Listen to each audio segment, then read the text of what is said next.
Muy buenas noches, bienvenidos nuevamente a este especial coronavirus de La Nación Más. Mi nombre es Agustina Girón y estoy junto a Hugo Machiavelli. ¿Cómo estás, Hugo? Hola Agustina, buenas noches, aquí en el especial para acompañarte hasta las 21.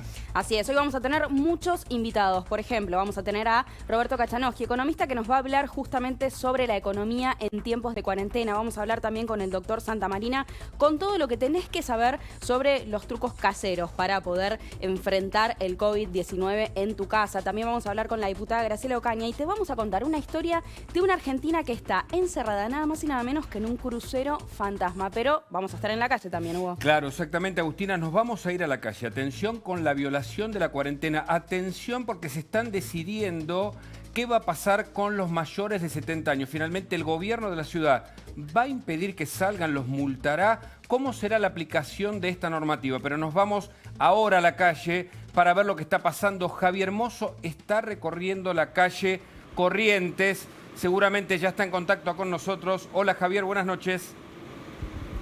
Hola Hugo, hola Agustina, ¿cómo están? Muy buenas noches para ustedes también, para la audiencia. Exactamente como vos bien decías, estamos en plena avenida Corrientes, la mítica, la que nunca duerme.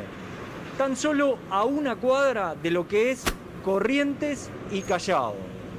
La parte de los teatros, la parte de las avenidas, donde vas a encontrar grandes cantidades de librerías, restaurantes, desde Corrientes y Callao hacia el Bajo y en las cuadras que están rodeando a la avenida Corrientes, nada más ni nada menos que 4.000 locales comerciales hay que dependen prácticamente de esta columna vertebral que es la avenida Corrientes. ¿Y cómo la vamos a encontrar? Prácticamente vacía. Yo me voy a subir ahora a nuestro auto y la vamos a recorrer hasta el Bajo para que vean en qué condiciones se encuentra. ¿Les parece? Nos parece bien, Javier, y además ese es el problema que ahora la Argentina va a tener que enfrentar, el problema económico. Por eso nos vamos a ir metiendo desde la calle con algunos columnistas que nos van a explicar, entre ellos Roberto Kachanowski y por supuesto Graciela Ocaña, porque el otro tema es la medida que va a impedir o impediría que los jubilados y los mayores de 70 años salgan mañana a la calle. Pero Javier Mozo sigue recorriendo y mostrándonos la realidad de la calle Corrientes. Así está ahora, la avenida más importante, la más transitada tal vez de la Argentina, la emblemática Corrientes, Javier. Así es, Hugo, la avenida que nunca duerme. Cuando crucemos Callao vamos a encontrar la parte nueva de Corrientes, la que es peatonal en ciertos horarios y en ciertos días de la semana. Y ahora, cuando nos dé el semáforo la posibilidad de cruzar, vamos a ver en qué estado está. Porque uno se imagina en condiciones normales a la avenida Corrientes llena de gente, con las marquesinas de los teatros a full, encendidos, programando o anunciando cada una de las obras que se están desarrollando en las más de 20 salas teatrales que hay en estas 10, 12 cuadras de la calle Corrientes. Y fíjense en qué estado está. Obviamente, la luz de la avenida, pero todo completamente apagado. Lo vemos muy vacío. ¿Viste controles policiales ahí también, Javi? Se ven algún que otro control policial, pero es más que nada la ronda habitual de los patrulleros. No hay control en sí. Lo que sí se ven repartidores, los repartidores que están muy de moda haciendo su trabajo desde hace un mes cuando se instauró la cuarentena. Eso sí, se ven muchos, pero los restaurantes, en ellos entran las pizzerías, por supuesto, los teatros, las librerías, todo completamente cerrado. En este momento estamos pasando por el Complejo Teatral San Martín, iluminado, pero cerrado. Es impresionante, Javier. El Teatro de la Cooperación, exacto. Vos que estás en la calle todo el tiempo, nos das este panorama, pero ¿a dónde vas a ir ahora? Que es un lugar que representa la vida comercial, no solo de Corrientes y también porteña, sino en gran medida del pequeño y mediano comercio. ¿Dónde nos vas a mostrar que vas a estar? Nosotros en la próxima salida, Hugo, vamos a estar en una mítica pizzería de la calle Corrientes. Un local de muchos metros cuadrados, un local que en este momento lo vamos a ver, no quiero adelantarme mucho, pero en una condición bastante triste. Pero vamos a mostrarles en la próxima salida cómo se encuentra la sucursal de la pizzería La Americana, en la avenida Corrientes al 1300. Bien, Javi, lo vamos a estar esperando. Muchísimas gracias por este contacto, ¿eh? No por nada. Ahí está, pero bueno, Javier Mozo no solo está ahora en la calle, también lo estuvo durante la semana, averiguando sobre otro tema que realmente es muy importante para la salud de los argentinos y que convive con la pandemia del coronavirus, es el dengue. Este es un adelanto de lo que van a ver a partir de las 21 en La Cornisa, mirá.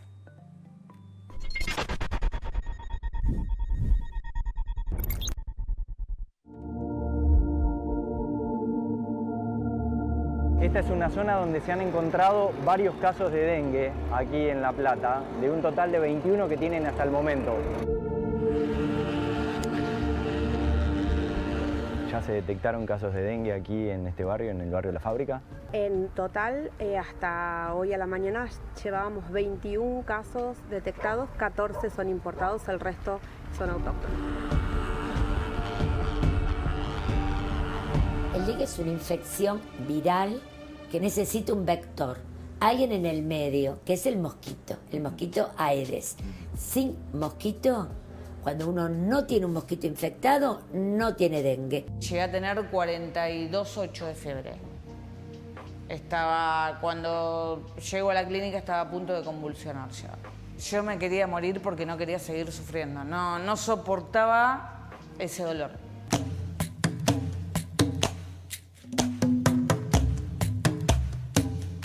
Doctor Ugalde, ¿cómo funciona el test que detecta en muy pocos minutos si una persona tiene dengue o no? Es como un test de embarazo. Más que nada lo que detecta es una huella, la huella que deja el sistema inmune del humano cuando está usando una infección con el virus del dengue. Bajé mucho de peso. ¿Cuánto es mucho? 10 kilos, estando internada. Estaba todo el día con suero, no quería comer. ¿Pensaste que te morías? Sí, pensé que me moría. Sí.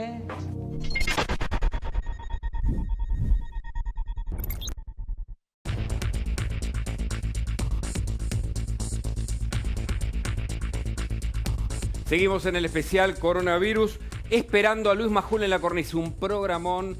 Tenemos de todo en el programa que conduce Luis Majul a partir de las 21. Pero ahora nos dedicamos al coronavirus porque realmente nos preocupan varias cuestiones. Por un lado, el gobierno de la Ciudad de Buenos Aires está decidiendo sobre prohíbe o no a los mayores de 70 años salir a la calle a partir de mañana. Y por el otro, queremos saber cómo cuidarnos, cómo protegernos. Por eso hablamos con el doctor Claudio Santamaría, que está en línea para atendernos. Gracias, Claudio, por estar del otro lado. ¿Cómo te va? Muy buenas noches. ¿Cómo están ustedes? La primera pregunta tiene que ver con eso. ¿Está bien que el gobierno impida que los mayores de 70 años salgan a las calles? ¿Es ilegal? ¿Corresponde? Mirá, creo que estuvo mal comunicado. Hay que decir dos cosas. Está bien que se proteja a la población más vulnerable. La mortalidad en los menores de 40 es el 1%. La mortalidad general del coronavirus está entre el 3 y el 5%, pero en los mayores de 70 años para arriba sube a un 16%. Lo que debimos haberle dicho es, queremos cuidar a la población más vulnerable y no pedir un permiso o que iba a haber sanciones. Me parece que estuvo mal comunicada una idea que es muy buena, que es proteger a los que más se van a morir si se infectan. Por eso debió decirse de otra manera, pero sin duda es la población que más nos preocupa porque es la que más sufre la enfermedad y la que peor pronóstico tiene. ¿Pero te parece que no es la medida adecuada? ¿Se tendría que haber hecho de otra manera? Se tendría que haber comunicado diferente, decirle a alguien no salga como que no podía, digamos, alguien hoy día, mis abuelos se morían a los 30, 40 años, hoy la expectativa de vida nuestra está en 78, 82, 85 y la ciudad de Buenos Aires tiene casi 500.000 habitantes que tienen más de 70, 60 años, por lo tanto es una población activa que en general está bien y que tiene recursos. Es cierto que son los más vulnerables. Creo que el error fue cómo se comunicó, pero sí es la población que más hay que cuidar y proteger. Me parece que decirle, pidan un permiso, estaba mal. Está bien el error tal vez en la comunicación. Ahora bien, la norma en sí mismo, el hecho de que puedan o no multarlos, ¿qué es lo que hay que hacer con los adultos mayores? Porque ellos mismos dicen, a ver, desde Kovadlov hasta un montón de personas que están activos y tal vez en la etapa más fructífera de su vida, dice que nos prohíban es atentar contra nuestro derecho y contra nuestra libertad. En ese sentido, ¿qué decís como médico? Sí, ahí creo que, por eso te digo que fue un error de comunicación, no se le puede prohibir con una sanción a alguien que está en todos sus cabales que salga. Sí es cierto que hay que hacer, en salud pública se han tomado medidas, por suerte tempranamente, como la cuarentena, que sería muy malo si la liberan, y es cierto que es la población que más puede morirse. Ahora, ponerle multas, habló de que habría multas económicas o probation, o que alguien para ir a comprar el pan o la farmacia o hacer otra actividad tenga que, digamos, pedir un permiso, me parece excesivo. Me parece que funcionamos más con educación y con normas claras que con sanciones. ¿Te parece que habría que extender la cuarentena entonces o hacerla de manera programada, tal vez siendo los últimos en salir de la cuarentena los mayores? ¿Cómo lo ves? Sin duda que sí. Lo que yo recomiendo personalmente, hay gente que se pone muy nerviosa con lo que voy a contar ahora, todos personalmente, familiarmente y laboralmente, íbamos a hacer un programa y un plan a largo plazo, no menor de agosto o septiembre. Si yo miro qué pasó en otros países, si adelanto que la gente salga, Argentina no tiene un sistema de salud compacto y sólido, es muy dispar y depende de la región de la Argentina. Hay gente que tiene recursos en los hospitales. Hoy tenemos 431 personas del personal de salud infectados, una tasa del 15, el 16%, 5 de ellos han fallecido, 3 médicos y 2 enfermeros. La verdad que es muy preocupante y recién la epidemia, la pandemia en Argentina está empezando. No llegó el otoño fuerte ni el invierno y la verdad que los datos que vamos a preocupante. En ese sentido, ¿puede extenderse la cuarentena formalmente? Porque recién está afectando al personal de la salud y también nos enteramos en las últimas horas de un enfermo penitenciario, es decir, un preso que tiene coronavirus. Son instituciones de las más complejas. ¿Esto puede hacer que la curva se vaya más hacia adelante, julio, agosto inclusive? Sin duda que sí. En los datos, cuando vos ves el conurbano bonaerense, donde hay circulación viral, o esto que vos decías de las instituciones, por eso no va a haber clases del sistema educativo en sus 4 niveles hasta agosto o septiembre, y dependerá cómo podamos pasar el invierno. La epidemia acá de estar empezando, los casos se están multiplicando y las medidas que tenemos que hacer tienen que ser muy importantes y cuidadosas, porque no tenemos que dejar de ver qué pasó en Italia, en España, en Estados Unidos, lo que está pasando. Nosotros no tenemos un pleno invierno, que nos cerramos más, y todos sabemos que en la Argentina tenemos 30% más de gente en situación vulnerable, y eso puede diezmar a nuestra población, y el sistema no tiene la preparación para dar una respuesta masiva. Por eso está bien que estemos en cuarentena y que se continúen, que se vayan soltando algunas cuestiones económicas, está bien,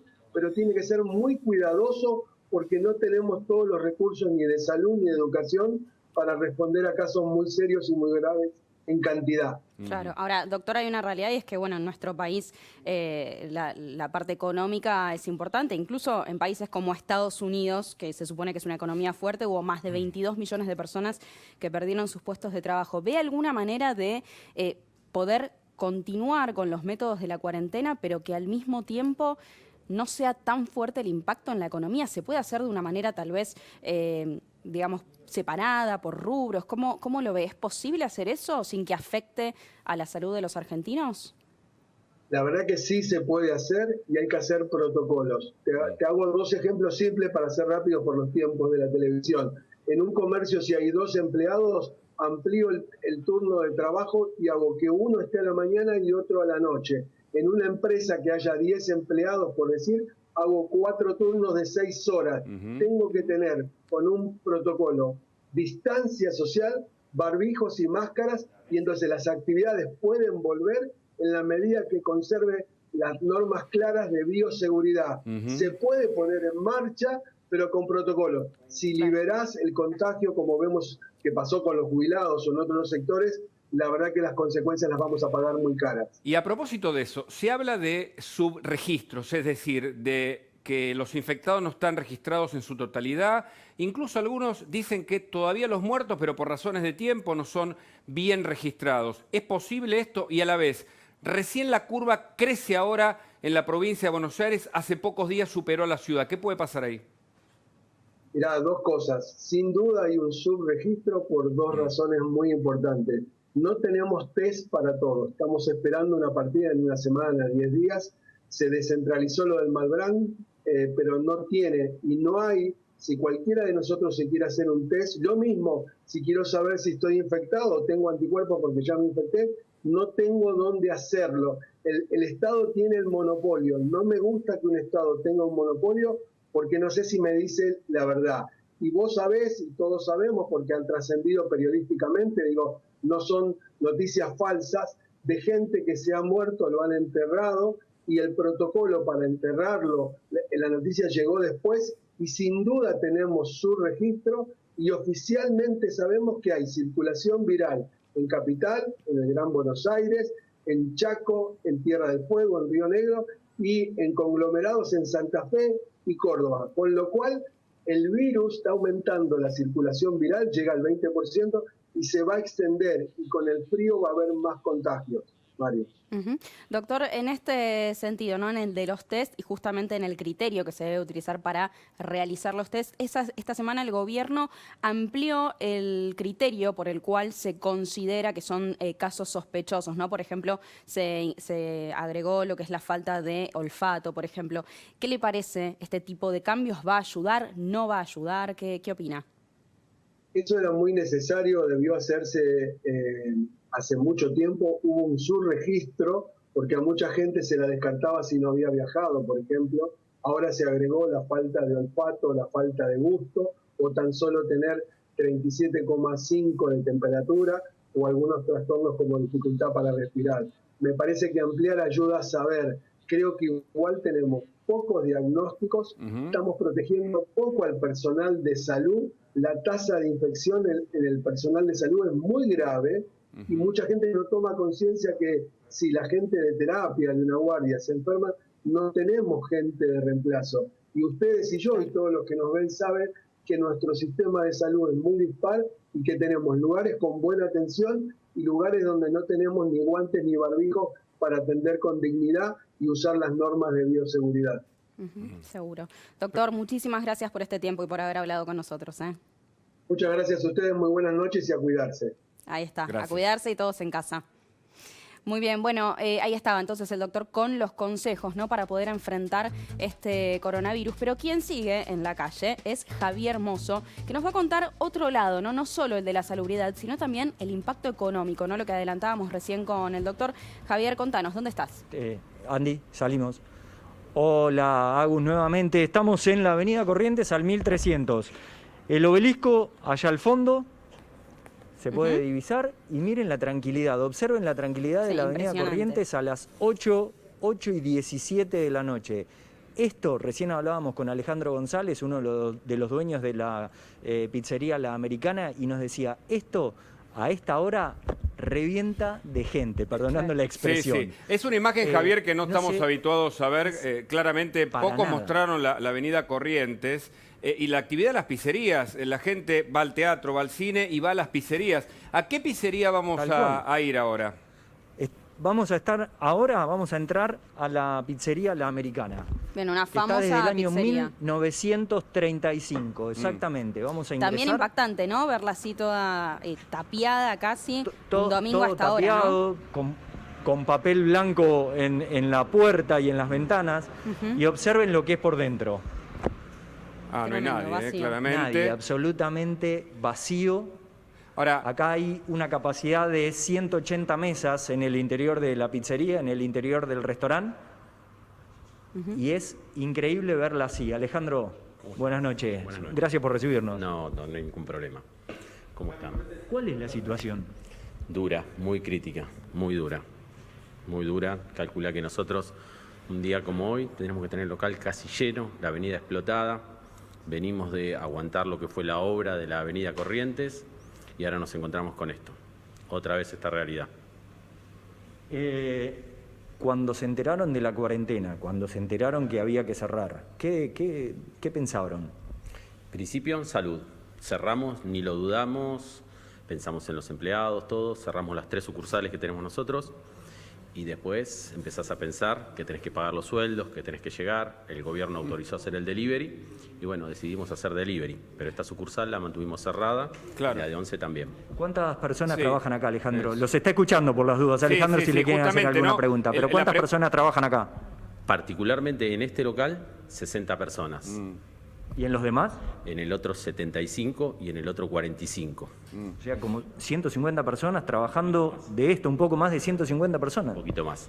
Y son sueldos que tenés que pagar a fin de mes. Nosotros ya pagamos todo marzo a todos los empleados y el 100%. Claro. Este mes no sabemos cómo vamos a hacer. Alejandro, Hugo, te escucha Alejandro. Sí. Quería preguntarle si está de acuerdo con las medidas que el gobierno está tomando, si está esperando algún tipo de auxilio, si sigue pagando los impuestos. ¿Cómo enfrenta esto?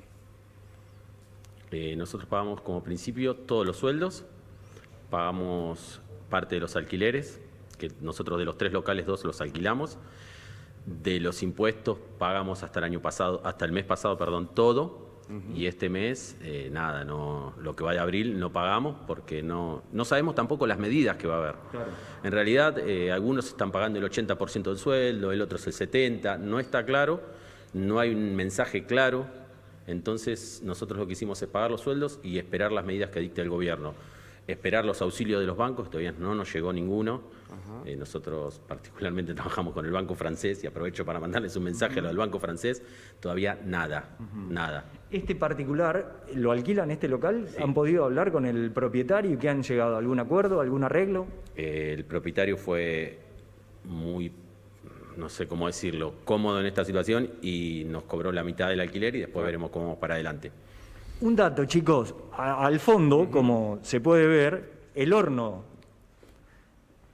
está en un mínimo de encendido porque, a ver si le pedimos a Alejandro que se acerque, ¿por qué tiene que estar encendido el horno, Alejandro? Para mantener cierta temperatura y que después cuando lo encendamos y vuelvan a funcionar no se rajen los hornos. Porque si no eso pasaría. Exactamente. Claro. Ok, este es el panorama, chicos, de la situación de tanto como la Americana como muchos locales comerciales de aquí de la Avenida Corrientes. Reiteramos, la avenida que hasta antes del comienzo de la cuarentena, antes de a muy pocos días de conocerse el decreto presidencial, era un mundo de gente. Hoy, literalmente cerrado. Impresionante, Y una triste muestra, la situación. Sí, una muestra, Javier, clara de uno de los negocios más simbólicos allí en la calle Corrientes. Te agradecemos el contacto, pero vamos a seguir con Javier Mozo en la calle. Ese es uno de los aspectos que nos importa cubrir en el especial coronavirus. Atención, falta poco para que llegue Luis Majul y La Cornisa. Un programón hoy, no te lo pierdas. Y seguimos hablando de otro tema relacionado al coronavirus que también ha levantado polémica y tiene que ver con los sueldos de los políticos y este pedido para que se bajen, ¿no?, el sueldo. Para eso estamos en comunicación con el economista Roberto Kachanowski. Roberto, muy buenas noches. Agustina Girón te saluda. ¿Cómo te va, Agustina? Buenas noches. ¿Cómo están? ¿Bien? Gracias por hablar con nosotros. Lo primero que te quiero preguntar tiene que ver con esto. Si hacemos una suma, ¿cuánto se juntaría si los políticos se reducen un 30% el sueldo? ¿Qué suma tendríamos para, por ejemplo, atacar el COVID-19? A ver, todo depende de lo que entendamos por el gasto de la política, ¿no? Si vos decís nada más que el presidente de la nación y 2 más, obviamente no van a mover la aguja. Claro. Ahora, lo que hay que tomar es el conjunto de los 3.700.000 empleados públicos que hay en el país entre la nación, las provincias y los municipios.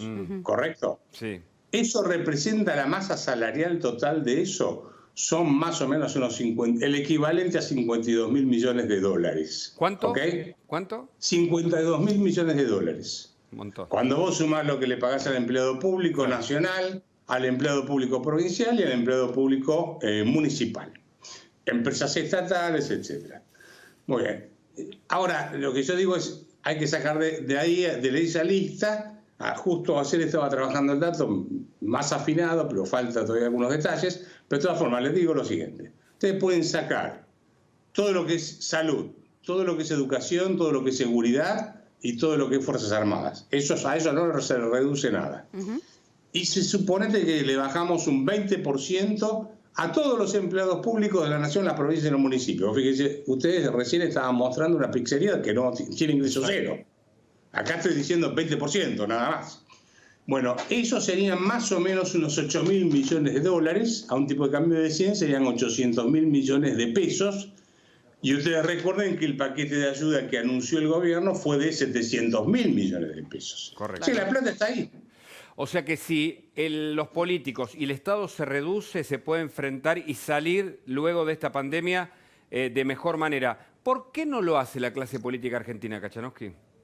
Porque yo creo que se transformó en un negocio la política.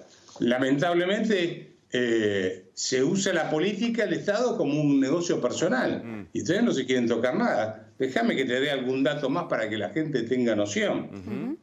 Todos los congresos provinciales, no estoy diciendo el nacional, todos los provinciales tienen en total 1.200 legisladores. Sí. ¿Sí?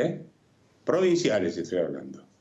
Eso el año pasado tuvo un costo de 41.000 millones de pesos. Claro, es mucha plata, es mucha plata. Para que la gente tenga noción, si uno divide ese presupuesto por la cantidad de legisladores, cada legislador costó su sueldo más todos los empleados, asesores, secretarias, autos, etcétera, costó para los contribuyentes 2.800.000 pesos por mes. Y ahora le va a preguntar seguramente a Agustina, que tiene datos, porque además nos preocupa el tema de los jubilados y las prohibiciones tal vez para salir. Pero digo, ¿por qué la sociedad civil todavía no le exige a la clase política que se baje los sueldos si la política finalmente es un negocio? Vemos políticos que entran de una manera a la función pública y salen ricos, vemos que no tienen decisiones ni siquiera en cuanto a lo gestual para bajarse los sueldos. ¿Por qué la sociedad no lo exige? Bueno, porque a mí me parece que acá hay un error. Ustedes saben que yo vengo insistiendo con este tema bastante. Me estoy ligando todos los insultos posibles a través de mensajes que me están mandando, pero no importa, voy a seguir igual. Ustedes, si me dan un minuto más, quiero contarles una cosa que me parece que es importante. Ustedes tienen, por ejemplo, en el Congreso de la Nación un señor que se llama Di Próspero, investiguen. Ese señor es el Moyano de los empleados del Congreso. El Moyano. Ese señor, Di Próspero se llama. Busquen el dato, traten de contactarlo y que les explique por qué la asociación o el sindicato de empleados del Congreso de la Nación sponsoría carreras de turismo de carretera. Bien. Kachanowski, lo quiero traer. Ahora, ¿por qué la gente no lo pide? Porque la gente cree que se tiene que bajar el sueldo del presidente o los ministros. Acá el problema es mucho más grande. Es todo el costo de la política. A ver si nos metemos en la cabeza. Esto no es solamente el presidente de la nación. El otro día, la primer ministra de Nueva Zelanda anunció una rebaja del 20% de los sueldos de ella y de todos sus, ministros, todo su gabinete. Pero esto es un tema mucho más grande. Abarca al Poder Legislativo, al Poder Ejecutivo, al Poder Judicial de la Nación, de las provincias y de los municipios, donde la política se transformó en un gran negocio, como decía recién, ¿no? Claro. O sea, en su opinión debería alcanzar hasta las líneas de ministerios y poderes legislativos, digamos. Tiene que agarrar a los tres poderes del Estado, en los 3 niveles de gobierno, y todos tienen que hacer un sacrificio. Del primero al último empleado que hay en el sector público. Usted dice que ¿O acaso el señor taxista que no tiene ni para... A ver, ese señor tiene que alquilar el auto, tiene que pagar el combustible y una vez que cubre ese costo se lleva plata para su casa. Hoy no se lleva un peso a su casa. Claro. Me quedé con el dato de Di Próspero, porque usted dice que si los periodistas nos metemos en algunos funcionarios, en cómo derivan ese dinero, termina tercerizado, terminan blanqueando tal vez fondos en otros rubros. En este caso usted habló del automovilismo. Es decir, hay que empezar a denunciar más a la clase política que hace negocio para sí mismo con el dinero público. A ver, yo no soy legislador, son los legisladores los que tienen que ir y poner las cosas sobre la mesa, ¿sí? Las cosas son las cosas, ¿entiende? Porque yo puedo hacerlo desde acá, mi trabajo es simplemente buscar datos y tratar de difundirlos. Pero ¿cómo es posible que también averigüen si no hay un gran negocio con la obra social en el Congreso de la Nación? Ahí se abren montones de cajas que la gente no tiene noción de la plata que se maneja. Claro. Entonces, no estoy diciendo que se eche gente. Simplemente empiecen a ver los números que están revoleando y miren por el otro lado a esos 7 millones de personas que todas las mañanas se levantan y tienen que sostener ese aparato del Estado y de corrupción en muchos casos, en todos los niveles, de todos los partidos políticos y colores que quieran, y la gente esa ya no puede ni sostenerse a sí misma hoy en día. Kachanowski, lo quiero traer también al tema del vuelo que partió esta semana a China para traer insumos. Sí. Sé que usted ha tenido algunos reparos al respecto. ¿Por qué? A ver, lo están vendiendo como un vuelo a China. Esta gente no son Aldrin, Collins y Armstrong, que fueron a la Luna 384.000 kilómetros de distancia. Fueron acá, a China, 18.000 kilómetros de distancia, 48 horas ida y vuelta. Y lo están vendiendo como si fuesen la nueva tripulación del Apolo 11. En el año 69, estamos hablando de 50 años atrás, 3 tipos en una lata de sardinas llegaron a la Luna, bajaron, caminaron y volvieron, ¿sí? Y eso les llevó 195 horas. Y estos están haciendo la gran cosa como si estuviesen haciendo la gran patriada de ir hasta China en un avión que vuela cómodo como cualquiera de nosotros tomamos aviones. Esos vuelos son los más comunes cuando no hay coronavirus, todo el mundo vuela. Llegan ahí, ni se bajan del avión, le ponen la mercadería, suben, bajan, vuelven. ¿Usted cree, Kachanowski? Fueron hasta la Luna los otros, y estos nos quieren vender que fueron a China, están haciendo la gran patriada. 500 millones de dólares pierde Aerolíneas, ¿no? Correcto, sí, claro. No, le quería preguntar si algunos no utilizan la pandemia del coronavirus para tapar sus propios problemas y si hay populismo en estas medidas, como usted está señalando con el bono de Aerolíneas. Yo creo que hay mucho de populismo, pero lo que más me preocupa es las tendencias autocráticas que se notan. Y permítanme, yo estoy lejos de los 70 años, así que no tengo ningún problema. Pero esto que han decidido hacer, lo que sacaron con lo de los 70 años, me parece la humillación mayor a gente que, discúlpenme ustedes, voy a ser muy guarango, le puede limpiar los mocos a todos estos políticos que están haciendo desastres en el país. ¿Sí? Es gente preparada, con trayectoria de 70 años. Es un tipo que está pleno de trabajo y de intelectualidad. Claro. Y los quieren encerrar como si fuesen la última cosa de la sociedad. No podemos ser tan salvajes de hacer esas cosas. ¿Cuál debería haber sido la manera más adecuada de cuidarlos, según usted? Bueno, si ellos lo que podría haber hecho el jefe de gobierno es decir, señores, miren, si ustedes quieren, el gobierno de la ciudad de Buenos Aires está a disposición de ustedes, llamen a tal número, y si prefieren no salir, nosotros estamos a disposición para ayudarlos. No imponérselo como si fuesen una prisión domiciliaria. Claro. Pero insisto, le pueden limpiar los mocos, son gente preparada con trayectoria intelectuales, que saben manejarse y vivieron todos los problemas de la Argentina mucho más que estos otros que están ahora, cualquiera sea el nivel de los políticos. ¿Quiénes se creen que son? A ver, tienen que respetar a la gente mayor por su sabiduría. Le pueden dar clases de cómo hacer las cosas. ¿Sí? Entonces, estas cosas a mí me indignan, disculpen, pero cuando vi esa noticia, podía haber pensado en mi padre, por ejemplo. ¿Sí? Eso es humillar a la gente. Y es una medida populista. ¿Por qué? Porque lo que no quiere es que los molesten para que no les usen la cámara de los sanatorios y se enferman. Ese es el problema de fondo. Kachanowski, voy a citar, de hecho, hablando de populismo, un tuit que usted mismo publicó y que tiene que ver justamente con la cuarentena y cómo lo está utilizando Alberto Fernández. Me gustaría que usted mismo lo explique. Bueno, a ver, yo creo que la economía ya venía muy mal. Le sirvió durante un tiempo la cuarentena para que todos estemos hablando de el coronavirus y no nos olvidemos del problema económico. Claro. ¿Sí? Ahora, levantan la cuarentena, se baja el telón y queda al descubierto que el rey está desnudo. El problema económico que hay en la Argentina es fenomenal. Antes ya, digamos, habían complicado la situación económica, antes de la pandemia. Pero ahora la situación es mucho peor, porque el gasto público subió enormemente, la recaudación tributaria bajó brutalmente y esa diferencia se está financiando con emisión monetaria. Por eso usted hoy tiene un corralito para retirar pesos. Claro.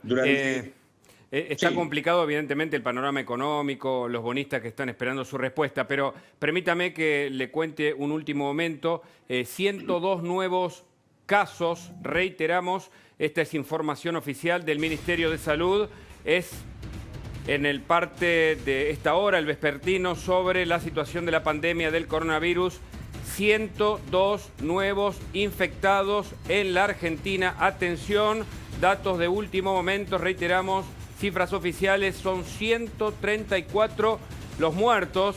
Esto es lo que está pasando ahora. Atención, porque si uno lo mira en perspectiva, la curva va en crecimiento y los datos que indicábamos recientemente tienen que ver con que hace pocos días la provincia de Buenos Aires superó por primera vez en cantidad de infectados y de muertos a la ciudad de Buenos Aires. Uno dice, claro, tiene más población, es cierto, pero es la zona más vulnerable de la Argentina desde la perspectiva económica. Por eso hablábamos con Kachanowski, nos interesa su visión y además saber si las medidas que está tomando el gobierno son las correctas o está utilizando de algún modo esta crisis social y por supuesto de salud por algunas medidas que se están tomando. Reiteramos, 102 nuevos casos en la Argentina, 134 muertos desde que comenzó la pandemia, desde que ingresó, recordemos, la cuarentena se extiende, se abre para algunas actividades a partir de mañana. Kachanowski, lo vuelvo a traer un segundo al tema de los abuelos, porque lo que se acaba de confirmar es que mañana a las 8 de la mañana va a haber una conferencia de prensa por parte del gobierno porteño y en este mismo momento están reunidos para terminar de ultimar detalles. ¿Cree que después de todo lo que se habló este fin de semana, el gobierno va a retroceder un poco o va a seguir, digamos, de la misma manera? ¿Qué opina? Francamente, la verdad no sé. Macron creo que dio marcha atrás. Porque quería adoptar una medida similar, pero para 65 años, si mal no recuerdo. Y bueno, obviamente esto es una violación a los derechos. ¿Sí? O sea, esto es muy claro. ¿Por qué es una violación a los derechos? 14 de la, ¿Por qué? Hay que leer el artículo 14 de la Constitución Nacional. Todo habitante tiene derecho a permanecer, transitar y salir del territorio argentino. ¿Sí? Y además las leyes que regulen el ejercicio no pueden vulnerar los derechos, las garantías citadas anteriormente del artículo 28. Asúmenle a eso que no hay estado de sitio que suspendan las garantías. Entonces, a ver si nos entendemos. Uno elige a un intendente para que limpie la calle, para que las luces estén en condiciones y en función del semáforo, ¿sí? No tiene potestad para meter preso a nadie, porque en realidad quieren meter preso a la gente en su domicilio. Ahora, si me permiten un segundo sobre el tema de la economía, ¿sí? Claro. En el año 69, como yo les decía, fueron 3 tipos a la luna y caminaron, ¿sí? Fueron con sus escafandras o cosas. 50 años, a ver si 50 años después no tenemos guantes, escafandras, cosas para ponernos y mantener distancias y poder trabajar. Hay algo que no entiendo. Pasaron 50 años de tecnología, podemos hacer esto, por ejemplo, y yo no entiendo por qué se paralizó por completo la economía. Yo hablo con gente de Estados Unidos todo el tiempo y puede haber en las ciudades más grandes como Nueva York, puede haber algún problema, Boston, pero en las ciudades las cosas más o menos funcionan. La gente es mucho más responsable de lo que creemos. ¿Y por qué la Argentina están agregando al problema de salud un problema económico complicado, ¿no? ¿Y cómo vamos a salir justamente? ¿Por qué en la Argentina se aplicó esto, que para muchos es positivo respecto a la salud pública, pero no para la economía? ¿Cómo sale la Argentina de esta pandemia? Yo creo que la gente es mucho más responsable de lo que creen los políticos. Al contrario, yo creería que los políticos son menos responsables que la civilización, que la ciudadanía en general. ¿Sí? Entonces, por supuesto que hay que establecer ciertas normas de distanciamiento y controles y tal vez el transporte público limitarlo en la cantidad de gente que pueda subir. En fin, algunas cuestiones operativas se pueden hacer. Pero tal vez usted puede seguir dando clases por internet y no empezar con las clases presenciales en los colegios. Todas esas cosas se pueden debatir. Pero ya los comercios tienen que poder empezar a vender. ¿Sí? Pueden hacerlo a través de internet. Creo que ahora se va a permitir que operaran. Entonces, si esto no se hace, el problema que van a tener es que la recaudación va a tender a cero. Yo les puedo asegurar que más de una provincia, incluida la ciudad de Buenos Aires, que tiene ingresos por ingresos brutos debe tener un ingreso similar a un número cercano a cero en este momento. Porque si no vendo, no tengo IVA para pagar, ni tengo ingresos brutos para pagar. Estoy dando dos ejemplos, ¿no? Alberto Fernández habló de una cuarentena administrada, ¿no? ¿Qué piensa de esto? Se podrá debatir, no sé, habría que ver qué está pensando en ese sentido. Yo creo que se puede salir, yo creo que apelando a la conciencia de la gente se puede hacer perfectamente, empezar a trabajar, tomar ciertos límites, como por ejemplo cantidad de gente en un restaurante o cosas por el estilo, y habrá alguno que no lo cumpla, como puede ser cuando andamos en los autos, que alguno pasa la luz roja. Esto, bueno, pasa en todas las sociedades. Ahora, no porque un tipo se pase la luz roja, no va a parar todo el tránsito del mundo. Entonces, con el coronavirus pasa lo mismo. Kachanowski, ¿hay riesgo de un Estado que se excede? Digo, muchos hablan a partir del ciberpatrullaje, de algunas medidas que usted calificó como populistas. ¿Hay riesgo de un Estado controlador y que funcione sin ningún tipo de respuesta por parte de las otras instituciones, por ejemplo el Senado, diputados, etcétera? Yo lo veo con preocupación eso, sin ninguna duda. Yo veo que acá se están tomando decisiones, un solo poder es el que decide todo. Entonces la gente está... Y lo que han apelado al miedo y al pánico de la gente. Entonces todos tienen miedo y todos nos tratamos como si fuésemos los antiguos leprosos prácticamente. Si no me acerco a vos por a ver si me contagias. Entonces, con ese miedo manejan a la sociedad. Y con ese miedo se pueden imponer cualquier cosa. Entonces, ojo, no vas a hacer que por el miedo que está causando la gente termine aceptando un Nerón, ¿sí? Le costó mucho a la humanidad ir a una república liberal, donde todos nos respetamos, hay leyes, códigos, normas que todos respetamos, y hay un límite al monarca que no puede hacer lo que se le da la gana. Eso le costó sangre a la humanidad. No retrocedamos a la época de Nerón, por el amor de Dios, ¿no? Kachanowski, en términos económicos, también esta semana en el medio de la pandemia y de la cuarentena, el gobierno hizo su oferta para el canje de deuda, ¿no? ¿Qué opina sobre esto? ¿Cómo nos va a dejar parados todo esto? Yo creo que no se la van a aceptar, eso se sabe, ellos mismos saben que no le van a aceptar el canje de deuda. Aclaremos que con eso no se van a ahorrar un peso, porque hasta ahora hay dos partes en la deuda, el capital y los intereses. Claro. El capital normalmente se renueva, se hace lo que se llama rollover. Tomo deuda nueva para pagar la deuda vieja, ¿sí?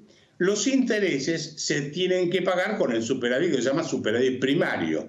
Todo el superávit fiscal descontado los intereses de la deuda, yo me tiene que dejar plata para pagar los intereses. Si no junto esa plata, tengo que tomar más deuda para pagar los intereses. O sea, tomo deuda para renovar la deuda vieja, más deuda para pagar los intereses de la deuda. Argentina no estaba teniendo ni tiene ese superávit primario, por lo tanto venía tomando cada vez más deuda para pagar los intereses. Así que no es que porque entremos en default o porque no se paguen los intereses, el gobierno va a disponer de más plata para gastar. No, no es así, no la tiene directamente, nunca la tuvo. ¿Se entiende lo que estoy diciendo? Sí. Entonces, el riesgo de la maquinita, ¿no? ¿Cómo? Y el riesgo de la maquinita, digo. Bueno, la maquinita yo recién estaba mirando, a ver si puedo encontrarlo, pero usted calcule que más o menos había en circulación unos 257 millones de billetes de 1.000 pesos el 30 de noviembre. Y estábamos por arriba de los 450 millones de billetes el 31 de marzo. Un 77% de aumento de billetes de 1.000 pesos, estoy hablando, ¿no es cierto?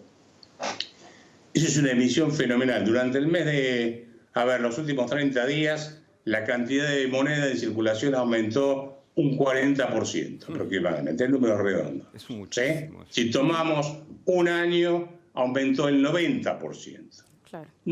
Están haciendo la combinación ideal para que nos pegamos en la piña del campeonato. ¿Por qué? Porque tiran más pesos al mercado, esos pesos la gente no los quiere, no hay demanda de esos pesos porque eso no es reserva de valor, y además hay menos bienes y servicios ofertados en el mercado como consecuencia de la recesión que ya venimos teniendo, más ¿cómo se llama? La cuarentena. Claro. Kachanowski, le agradecemos muchísimo por este contacto, ¿eh? Bueno, que la pasen bien. Muchas gracias por llamar, ¿eh? Muchísimas gracias a usted. Muy bien, bueno, falta muy poquito para que empiece la cornisa. Les vamos a dar un adelanto de algo que van a ver hoy, muy importante. Tiene que ver con Moyano y algunos de los enfermos que hoy están perdiendo los servicios que se le venían prestando. Miren este adelanto para entender de qué se trata.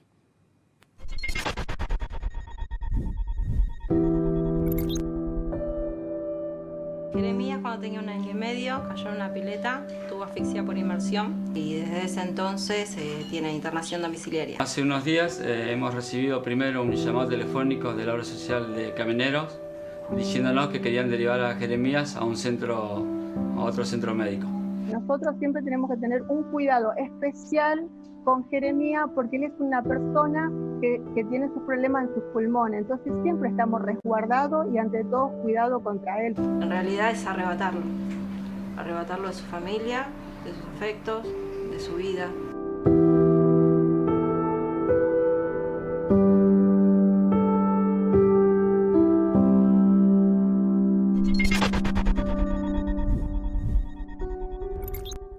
Estamos en comunicación ahora con Graciela Ocaña. Graciela, muy buenas noches. ¿Me escuchás? Sí, te escucho. Buenas noches. Bien, muy bien. Bueno, gracias por este contacto. Quiero hablar primero sobre este tema de los ancianos porque justamente has seguido mucho, ¿no?, el trabajo con la tercera edad. Me gustaría saber tu opinión, ¿no?, sobre esta medida que en teoría mañana sería oficial. Bueno, la medida tiene que ver con cuidar a los adultos mayores, básicamente ofrecer una gama de servicios que la Ciudad de Buenos Aires tiene para ayudarlos a hacer trámites y evitar así que salgan mucho tiempo fuera de su casa. Ahora, no es un limitante ni a la libertad, creo que se presentó mal, seguramente se informó mal y creo que esto ha sido muy negativo, por supuesto, porque nadie puede pensar que se puede limitar ni las libertades ambulatorias de los adultos mayores, porque están dentro de los derechos garantizados por la Constitución y por la Convención Internacional que es ley en la Argentina. Correcto. Así que me parece que es muy importante resaltar que más allá del error del comienzo en cómo se comunicó, cómo salieron en los medios, yo creo que esto lo explicó muy bien el jefe de gobierno, tiene que ver con que los adultos mayores puedan comunicarse con el 147, que es el número de la ciudad, en la opción 2, y así requerir qué cosas necesitan y escuchar la gama de servicios que abarca distintos aspectos para acompañarlo, porque todo el equipo del jefe de gobierno Horacio Rodríguez Larreta lo que busca es eso, es acompañar a los adultos mayores que, como todos sabemos hoy, son los que más sufren las consecuencias del COVID-19 y digamos, es preocupante toda la situación. Por eso se han tomado una serie de medidas que básicamente tiene que ver con el programa Mayores Cuidados y queremos implementar esta difusión. Creo que ese es el centro de la temática que hay que sostener y le pido a todos los adultos mayores que nos están viendo que por favor llamen al 147 y le van a contar las cosas que le pueden ofrecer y a su vez los queremos escuchar, lo van a escuchar con los problemas, las demandas, lo que le pasa cuando tienen que hacer el trámite para hacer la vacuna o lo que necesiten. Correcto. Graciela, porque hay más de 35.000 personas que se han anotado como voluntarios dispuestos a ayudar. Usted fue interventora del PAMI, hicieron una denuncia y un pedido de informe hace poco por una presunta compra con sobreprecios, pero también la quiero consultar por el tema de Moyano. Usted viene pidiendo desde hace mucho tiempo la intervención de la obra social de Camioneros, que ahora intima a pacientes con internación domiciliaria a que sean trasladados poniendo en riesgo, de acuerdo a los profesionales de la salud, su propia vida. ¿Por qué no me explica el pedido de informe y lo de Moyano, por favor? Yo no conozco el tema en profundidad, digamos, escuché la última parte del informe que ustedes estaban presentando, no conozco el informe, así que no te podría decir si una persona tiene una prestación, la ley de obras sociales justamente obliga a la obra social a que la prestación se siga continuando para poder garantizarle a ese beneficiario de la seguridad social que cuente con todos los elementos, o sea, no pueden evacuarlo de donde está o pueden negarle hoy, darle una prestación que por otro lado es obligatoria para las obras sociales. Así que me parece que lo que corresponde es hacer la denuncia ante la Superintendencia de Servicios de Salud. Yo me ofrezco para asesorarlos a estas familias, que escuché el caso al final de tu nota. Claro, es muy preocupante porque aparecen más de 30 casos que está llevando adelante la Asociación Argentina de Electrodependientes, que le piden, por un lado, a la Superintendencia de Servicios de Salud, del organismo que controla las obras sociales, y a la obra social de camioneros que dirige Hugo Moyano, que no dejen de prestar el servicio y que tampoco impongan por la fuerza un traslado. ¿Usted piensa acompañar esta denuncia? Bueno, yo puedo asesorarlos, digamos, porque lo que ellos demandan es lo que garantiza la ley para los beneficiarios de las obras sociales. Entonces podemos acompañarlos, lo que me ofrezco. No conozco el caso, vuelvo a decir. En la cornisa lo vamos a contar en detalle, así que le invitamos a que lo vea. Bueno, escucharlos y por supuesto acompañarlos. Así que Hugo, si te parece, después por privado nos ponemos en comunicación para que vos me contactes y ver de poder asesorar y que estas personas puedan seguir manteniendo la prestación que hasta el momento tienen.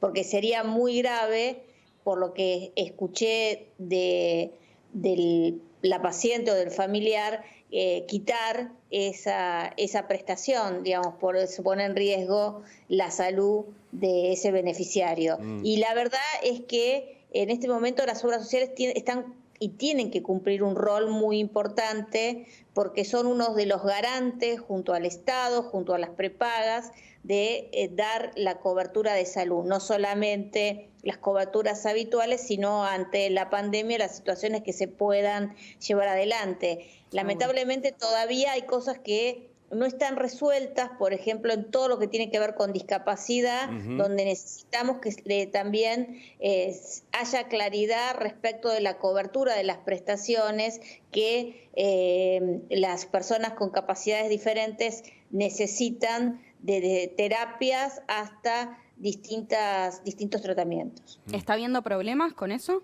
¿Hay constancia de que está habiendo problemas? Hay algunas quejas de familiares porque, digamos, han visto como cortados algunos tratamientos. Creo que se está reencauzando el tema y se ha escuchado a las asociaciones tanto de profesionales como de familiares. Pero bueno, necesitamos resolverlo. Evidentemente estamos viviendo una situación de emergencia, una situación que nos ha conmovido a todos y que tiene, en donde el sistema de salud, tiene que poder responder. Y para poder responder, obviamente, está restringiendo algunas prestaciones, básicamente demorando, digamos, lo que se pueda esperar, pero también esto es una situación que no puede ser en eterno, sobre todo para personas con capacidades diferentes o personas que necesitan prestaciones especiales, ¿no? Correcto. Usted había pedido en su momento, porque incluso acompañó la denuncia en la Justicia Federal, por distintas maniobras presuntamente ilícitas en la obra social de camioneros. Lo que señalan las personas consultadas es que quieren sacarle la prestación de internación domiciliaria para llevársela al Sanatorio Antártida, donde estuvo Hugo Moyano y el propio presidente Alberto Fernández inaugurando un hospital para enfermos posibles de coronavirus de la provincia de Buenos Aires. Claro, me parece que eso es extraño, porque lo que todos queremos hoy en salud es que, digamos, poder diferenciar, porque es un foco de contagio. Usted está viendo que hoy tenemos que el 14% de los casos de COVID-19 que se han producido en la Argentina están vinculados a personal de salud, ¿no? De atención los hospitales, de los sanatorios. Entonces, me parece que personas que están sanas, que están teniendo hoy una prestación que evidentemente las contiene y las atiende, y querer mudarlas a un lugar donde va a ser un foco de internación, según así lo ha presentado el presidente, el ministro de Salud de la provincia y el gobernador, de personas con COVID que provengan de la provincia de Buenos Aires, creo que sería un error. Me parece que es un contrasentido. Yo creo que evidentemente eso no puede pasar y entiendo la respuesta seguramente de la familia de no querer internarlos ahí, porque obviamente corren un riesgo más alto y aparte son personas como los adultos mayores que, digamos, más sufren las consecuencias del virus. Y esto está determinado, digamos, está en los protocolos, así que me parece que se puede hacer algo ahí para que no cambie la situación de los beneficiarios y bueno, y atenderlos. A mí me parece que en este caso la obra social debe, más que anteponer sus intereses económicos, debe darle esta prestación y garantizarla. Por otro lado, es su obligación. Claro. Ocaña, tengo entendido que usted también está haciendo un pedido de informes respecto a la adquisición de los test para el COVID-19. ¿Por qué? Mire, usted sabe que uno de los problemas que tenemos muy serios es que hay pocos, se testea poco, esto es una discusión que se ha dado respecto de otros países.